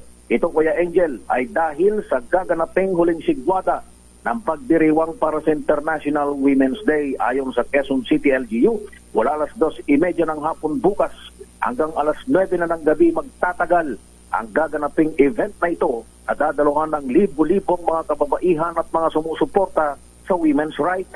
Dahil dito ay naglatag na ang traffic rerouting plan ang Quezon City Transport and Traffic Management Department, kaya't iwasan ng Tomas Morato at gamitin ang itinalagang mga alternatibong ruta. Magtatalaga naman ang lokal na pamahalaan ng sapat na bilang ng mga traffic enforcers maging sa barangay at DPOS para magmando sa daloy ng trapiko sa Tomas Morato, Timog Avenue hanggang sa Roses Avenue, umaga pa lamang sa araw ng bukas. Para sa kauna-unahan sa Pilipinas, PGRH, ako naman, Val Gonzales, tuloy-tuloy sa pagbabalita, tuloy-tuloy sa serbisyo. Sama-sama tayo, Pilipino. Maraming salamat, Val. Naharap ngayon sa administrative charges ang police colonel na manoy ng blackmail sa babaeng kanyang naging kalaguyo. Kinumpirma ni PNP spokesperson Colonel Jean Pajardo na sinampahan ng administrative cases ang naturang opisyal. Iwalay pa sa kasong kriminal na kakaharapin din ito. Sinabi ni Colonel Pajardo na tinanggal na rin sa pwesto ang naturang police colonel noong pang July 2023 at nasa custody na ngayon ang Personnel Holding and Accounting Unit ng Campo Crame. Sa reklamong inihain nga kahapon ng biktima, sinabi nitong dapat na managot ng 52 ang 52 anyos na pulis sa kasong grave misconduct, gross immorality at prejudicial to the best interest of the service. Hiwalay pa ito sa kinakaharap namang kaso dahil sa paglamag sa Anti-Violence Against Women and Their Children Law, grave coercion, intriguing against honor at unjust vexation. Ayon pa sa biktima, paulit-ulit nitong sinubukang tapusin ang relasyon sa koronel na nagsimula pa noong Disyembre ng 2020. Ngunit nagbabala umano ito na ilalantad niya ang kanilang mga sex video na kuha nang hindi naman alam nung kanyang naging kasintahang babae. Ano ha? Malungkot pa dito ipinadala talaga dun ho sa pamilya nung babae yung mga video nung tumanggi Kernel naman. May tama sa utak doon. No, ha? Oo, pero dapat ito natanggalan na ho ng baril, ano ha? Dahil makamamaya lalong makapaminsala, ano ha? Oo. Ang tanong bakit ba ayaw niyong pangalanan? Ha? Ba't ayaw pangalanan? Dapat ito pinapangalanan ang sa gayon hindi na makapambiktima. Mantakin mo, mabuti na lang naglakas loob lumantad yung isa sa mga naging biktima niya. Yun lang kaya ang biktima? Baka marami pa po pwedeng lumantad na iba pa. Dahil kung nagawa niya ito dun sa ali, di ba? Pwedeng niya gagawa niya rin ho ito sa iba pang tao. Magandang umaga, Pilipinas! Mariing kinondena ng kapisanan ng mga broadcaster ng Pilipinas ang panghahara sa dalawang babaeng mamamahayag sa Angeles City, Pampanga. Ayon sa KBP, kaisa sila sa iba't ibang press organization na nananawagan sa mga otoridad at iba pang ahensya ng gobyerno na mapabilis ang investigasyon sa nangyaring insidente. Nagko-cover sa isang demolition sa barangay Anuna si Rowena Quijada ng 88.7 K5 News FM at Joan Manabat ng Rappler nang ihara sila sa lugar. Ikinalulungkot ng KBP ang naturang insidente dahil nangyari pa ito kung kailan ipinagdiriwang ang Women's Month. Sinisikap na rin ng KBP na tulungan ng dalawang mamamahayag. Nakikipag-ugnayan na sa Presidential Task Force on Media Security kasama ang Department of Justice na magsagawa ng malalimang investigasyon sa naturang kaso. 37 na makalipas ang alas 5 na umaga, magbabalik tayo at may nahuli na si Sherwin Alparo. 5:38. Ang magandang umaga, Pilipinas! 41 makalipas ang alas 5 para ho sa mga taga Central Luzon. Tuloy pa rin po yung alok sa atin ng Westchester Realty na pinakamurang ready for occupancy unit project. Yung pong Severa Mabalacan, Severa Bacolod at Samira. Matakin nyo 5% down payment lamang, pwede pang gives. Ito pa rin ang pangarap na magkaroon ng sariling bahay sa presyong abot kaya. Pakipag-ugnayan po sa 0996-501-5555 o sa 0947-434-5555. Napakalapit lamang po niyan sa Clark International Airport. Ano yung mga proyektong yan? At mula po sa Clark Eco Park. Ano? Napakalapit lamang yan. Kaya napakagandang investment po niyan. Tapos kung ngayon ho kayo bibili, may chance pa ho kayong manalo ng trip for two sa namang Asian destination na tatamaan ng inyong Lucky Dark. Ayan, ha? Kung gusto nyo mapunta ng Sakura Festival ng Japan, ng libre, for two. Pwede ho kayong magpunta. Pero kinakailangan practice ho kayo ng dart. Pwede na ng Thailand, Taiwan, sa Singapore. Basta kung saan ho tatama yung inyong lucky dart. Kaya ito pa rin ang pangarap na magkaroon ng sariling bahay sa presyong abot kaya plus a chance to win at 3 for 2 sa anumang Asian destination na inyo pong swerteng tatamaan. Ayan, 0996-501-5555 at 0947-434-5555. 7 days after takeout ng Pag-ibig Housing Loan, pwede ka nang maglipat bahay agad. Ayan, maganda ng bahay mo. Magaganda pang kapitbahay. Magandang umaga, Pilipinas! Okay, ito na muna. Measles, isa sa mga pangunahing tinalakay sa unang poll council ng NDRRMC ngayong 2024. Detalye ng balita mula kay Edgel Parosa, RH52. Edgel.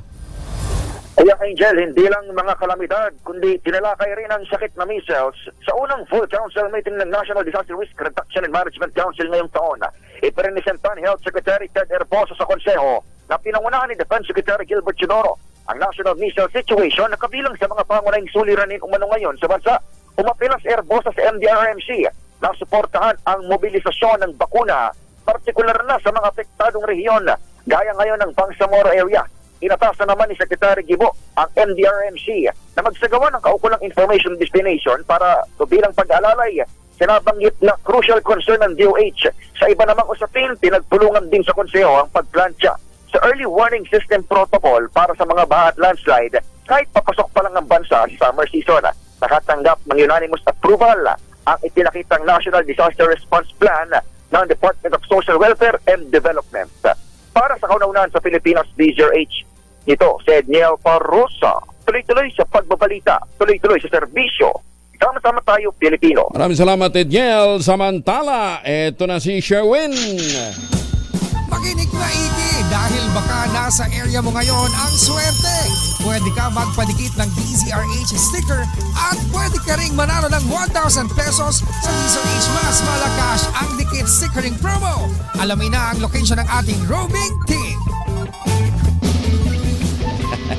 Nasa may hanap ng pares si Sherwin. Mukhang makikikain pa. Sherwin. Ay, correction wala akong isa parisan. Dito ako sa tulay. Yan. Nasa tulay ka. Sabi kasi dito, nasa tapat ka daw ng parisan. Napag-aalata ka. Uy. Itong lugar doon yung famoso doon sa... Ganda ng sunrise, ha? Di ba? Yan, dito yan sa may Jokno Bridge. Sa may Jokno Boulevard. Dito yan sa likod ng Senado. Yan, sa may, ito yung Senado nasa kanan ko. Yan, tatakpan itong puno. Pero ito yung area kung saan maraming tao yung na-curious doon sa pagkain ni Diwata Pares. Yan, dyan yung siren. Kasi ito lang ng Jokno. O, yan wala akong gawak sa pagkain ngayong umaga. Na malapit ka sa may GSIS. Oo, yun. Kabilang bloke lang ng GSIS. Katukin mo baka nandyan, baka maaga pumapasok si PJM Week Veloso, baka nandyan, magkape kayo. Andyan na yun. Naku, ang aga nung palagi araw-araw. Para bago pa sumikat ang araw, nasa opisina niya si GM. Napakasipag ni GM. May nahuli ka na? Parang simsipag to ni GM.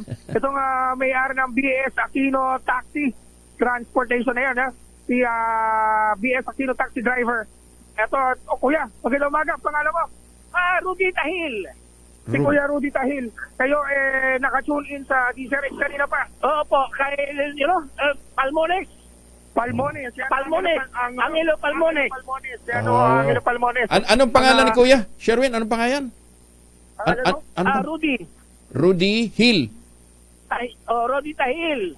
Madaling araw pala, nakikinig na ako sa DZRH mula kay Almones, kay Jerry Baha, kay Deo Macalma, at saka sa kay yung may binauhan na Operation Tulong, tapos drama, yun, suki. Diretso, pagdating na alas 3, garahin ako sa bahay. Teka muna. Hil o Tahil? Anong apelido ninyo? Hil mismo? Hil. Tahil. Tahil. Tahil. Akala ko Hil kasi hawig mo si Mark Hill eh. At saka si oo. Lamang lang ako sa paligo doon. Lamang lang ako sa paligo doon. Confident. Yan ang confident. Anong probinsya ni Kuya? Kuya, anong probinsya mo? Doon ako, Davao City ako. Doon ako sa lugar na pag hindi ka maayos, tapos. Kita mo. Sabi ko na nga ba, kaya gwapo taga Davao eh. Alam mo mga taga Mindanao, di ba? Basta mga taga Mindanao, gwapo dyan na. Okay. Dugay ka na din sa Davao? Dugay ka na sa Manila? Oo, 20 years na. Since 1995. Okay. Asay mo pamilya? Dire na? Oo, sa Marikina. Okay. Wala nakagaulig Davao? Wala na, sayang mamamasahe. Ay, budget ko mamasahe. Budget ko lang sa pamilya ko. Namingaw ka sa durian. Siyempre naman. Pero bakit magpapain ka ng ibang durian? Kailangan talaga sa Davao. Bakit? Makakain ng mga prutas. Napakamura, lalo na suha. Kita mo. Pero hindi ka umuwi pa ng lagay na yan, ha? Wala ka pa kauli, ha? Sige, karon. Ulit ko, dadalang durian. Di, na ako'y sikreto sulti si mo, ha? Hunghungin na si Sherwin nga pauli ang kagdabaw. Okay. Salamat. Basta iuban mo siya. O niya i-treat mo siya dito sa Davao. Parang ayaw ka isama, Sherwin. Parang ayaw nga. Parang gusto lang ito, mga solong lakad. Kaya naman, dahil solong lakad siya. At nagpatikit ka na din sa sticker sa iyong sasakyan. At sino paborito mga announcer pag umaga? Angelo Palmores. At pagkatapos sa 2x2 at kay Deo Macalma at saka kay Miami Binauran. Pagkatapos ng drama, alas 3, tulog na. Dahil paborito mga DZRH, eto meron 1,000 pesos. Boundary na, sir. Ang hanapin mo na lang pang gasolina at pang-uwi sa bahay. Sige, hindi. May grocery pa. May grocery. Eto, pampagwapo. Bigyan natin siya ng pampagwapo. Pag kinot mo yan, lalo kang gagwapo. Dahil DZRH t-shirt. Yan ang gusto ko, sir. Gwapo na nga ako. Dinagdagan mo pa pag-pogi ko. Eto, lalo kang mamahalin ni Macy's. Dahil meron kang regalong grocery bag mula sa DZRH. Thank you. Salamat. Maraming salamat. Nagbunga din yung pag-ikot-ikot ko na madaling araw. Kasi parang sa ikot ng ikot, galing siya ng pier. Wala daw pasahero. Walang pasahero. Buti na lang daw, umikot siya dito sa area ng Pasay. Nakadali. 1,000. Pang ano to, ang 5 pasahero kung tutusin. 5 pasahero. Kung na, 1,000. Gasolina na lang at pangkain namin. Ayun, di ba, maaga pa lang, maaga matatapos yung araw mo. Siyempre, kumbaga, hindi na ako maghahapit. May boundary na eh. Teka, Sherwin. Teka, Mang Rodi. Gatanaw, gapaminaw imong misis, gatanaw karon? Tulog pa yun eh. Tulog pa. Oo, pero... Tama. Dili na lang nato isulti sa iya nga nagdaog ka. Adi, sulti blessing man eh. Sige. I-treat siya. Kahit mamakak na, magabaan man ta. Ganda ba? Mo na taga Mindanao, mo na taga Davao. Parang sweet eh. Balik. Ayan. Okay, congratulations. Daghang salamat, ha? Daghang salamat din, sir. Salamat. Ay, salute you. Amping kanunay, ha? Daghang salamat, ha? Ayan, okay. Makita tayo personal. Pero na ako'y pangutana ba? Kini ato-ato lang yun eh. Gwapo ba si Sherwin? Siyempre. Bakit para tagal sumagot? Tumingin siya sa akin, Angelo, dahil parang gusto kong bawiin. 1,000. Dapat tingin siya sa akin dahil ka na masama. Gwapo talaga, gwapo. Doon lamang lang ko sa haligo. Doon tayo sa lamang. Sige.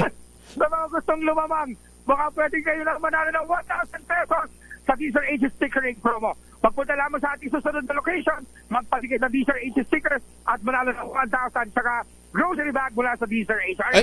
Sherwin, teka nga. Taxi lang daw ba pwedeng magpadikit? Lahat. Nung kay Deo nga, may dumating pang bus yung BBL ba? Dahil sa may Star City, nagpatikit ng DZRH sticker. Uy! Manalo! Pamira ka naman. Pati bus ba naman? Kahit ano sasakyan niya, papatikit ng DZRH out of route yan, out of line yan. Pambira ka, baka mahuli pa ng MMDA. Doon daw ang parking niya sa may likod na natin. Sa may okay. cultural center yung parking nila. So, nung narinig yung announcement, dumiretso doon, dinala yung bus. Malaki-laki sticker kakailanganin mo niyan. Kaya naman, pagpatikit ng DZRH sticker, manalo ng papremyo sa DZRH stickering promo. RS number 6, Sherwin Battle para tuloy-tuloy sa pagbabalita, tuloy-tuloy sa serbisyo, sama-sama tayo, Pilipino. Maraming salamat, Sherwin. Makinig maigi dahil baka nasa area mo ngayon ang swerte. Pwede ka magpadikit ng DZRH sticker at pwede ka ring manalo ng 1,000 pesos sa DZRH Mas Malakas ang Dikit Stickering Promo. Alamin na ang location ng ating roving team. Hoy, magandang umaga sa mga taga Nampikuan, Nueva Ecija. May mga ganun pa na. Tsaka mga suki natin dyan sa Baler, ha? Sa mga nakatutok sa mga resorts dyan sa Baler, Aurora. Magandang umaga. Magandang umaga din sa mga Pilipino dyan po sa Canada. Magandang umaga, Pilipinas! 7 minuto na lamang bago po mag-ACS ng umaga. Magandang umaga din ho sa mga taga Omaha, Nebraska, USA. Kumusta na po kayo, ha? Suki natin sa mga taga Nebraska. Malamig doon ngayon, ano, ha? Tsaka magandang umaga din ho sa mga taga Talisay. Hindi ho Talisay, Talisay Batangas, Talisay Cebu. Pero syempre, batiin pa rin natin magbe-birthday ngayong March 26 si Mayor Senny Mendoza ng Talisay, Batangas. Ayan. Pakibati din ang mga dialysis patient dito sa NCIN Dialysis Center. MWF po schedule nila ng pagdadialysis. Madalas po ako nanonood sa DZRH. Ayan, yung mga pasyente dyan, ha? Galing kay Ma'am Annalyn Baulita. PWD ho daw siya. Habol nga natin si Noche Kakas sa RH27. Bangkay ng mangingisda natagpo ang palutang-lutang sa shoreline ng Rosario, Cavite. Sherwin, Noche.